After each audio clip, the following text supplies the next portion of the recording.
nó tàu ghi sọc chứ nó cái bữa đó tuần lễ hoa chứ nó này là kia hả. As night falls over this southeast Missouri campsite, Archie tells the story of the Trail of Tears, the way his grandfather told it to him. It's a tragic but true chapter in American history. Probably more than anything I hear from all of them that combined is one thing, is the pain and suffering that they went through.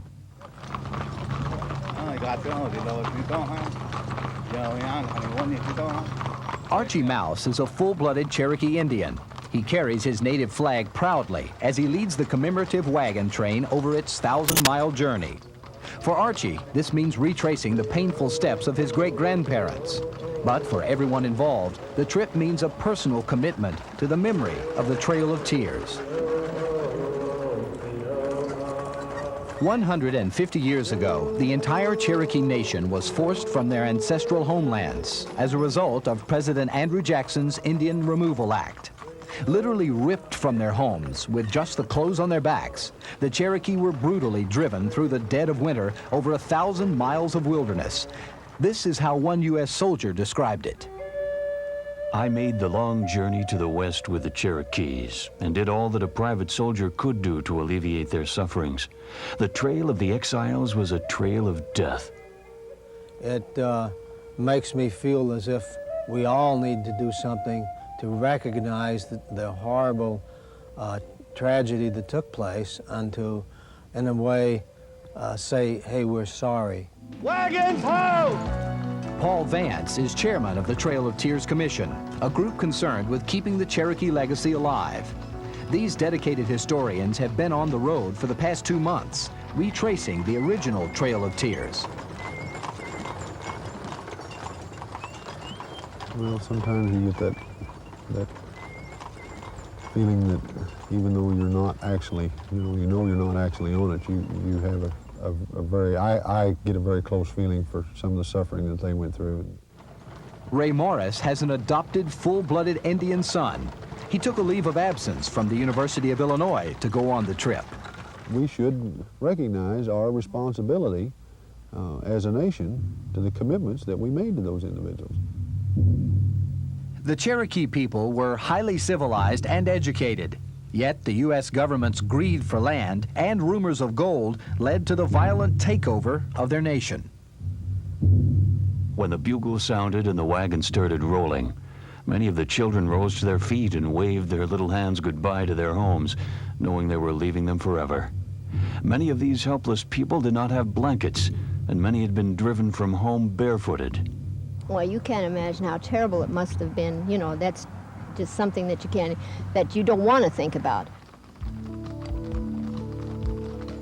It's a beautiful late autumn day, and the weather is calm as the wagon train makes its way down a winding Missouri road. The image stands in sharp contrast to the original scene a century and a half ago. Of the 15,000 Cherokee who began that fateful trip, 4,000 died along the way. There's still a pain there, you know, concerning my ancestors. I hide a lot of hurt behind a smile, and I could feel, but only just a fraction of what they felt, and I wouldn't wish for this to happen to anybody else again. The main objective of this wagon train is to teach as it goes along, to make sure no one forgets the atrocities committed against the Cherokee Nation. They took them from their homeland and forced them to travel over 1,000 miles in the middle of the winter so that the white settlers could have the land that they had. This is a trip chock full of lessons. The long, rumbling journey has taken its toll. With the novelty worn off, these travelers have grown a little closer to the true meaning of their heritage. Seems like when I'm feeling the worst, that's when I feel the closest to these people. As you can see, we're well clothed, we have good equipment, and it does impress on us even more what terrible things they must have felt as they moved across the country. I figured that our worst day on this would have been their best day. Even at the very best of conditions, it would be bad. They had to sleep in the wagons and on the ground without fire.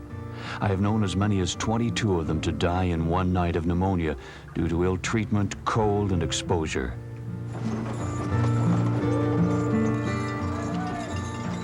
The wagon train travels 10 to 15 miles a day, and at this point is a week away from its destination.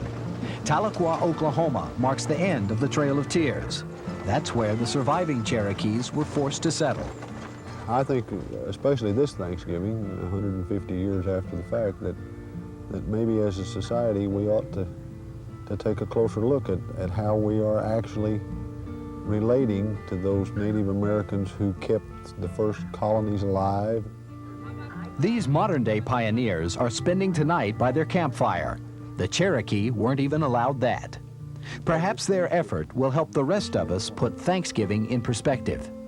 I would just like to see this, what we have going on now with this wagon train. Maybe, you know, the world could view it as a piece of history to better humanity.